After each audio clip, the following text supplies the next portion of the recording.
到第8題啦，咁就講緊而家啦 ，hx 咧就係一個嘅正實數之下咧嘅一個連續函數。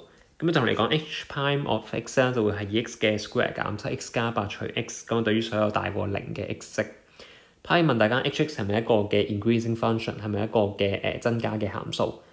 咁啊 part A 嚟講咧，我哋要知道就係、咁，如果你個 h prime of x 可以做到個正數嘅話就可以嘅咯喎。咁而家你會見到啦，分母就一定係正數嚟嘅。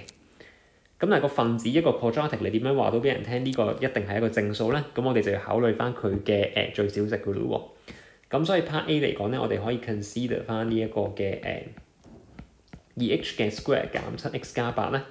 咁你可以做翻個配方法啦。咁所以咧就會叫做係2括弧 x 嘅 square 減7 over 2個 x 再加8。咁即係2再乘翻呢一個嘅 x 2次減2乘以7 over 4個 x 再加7 over 4嘅2次，再加8再減翻2乘以7 over 4嘅2次嘅。咁所以其實佢就會係2乘以 x 減7 over 4括弧2次。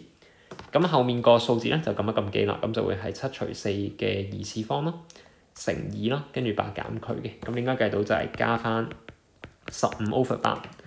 咁即係分子嘅最小值、極小值都係15 over 8，咁即係講佢一定係正數嚟嘅咯喎。咁所以我哋會知道啦，就係 h prime of x 咧應該係會大過0 for all x 大過0嘅。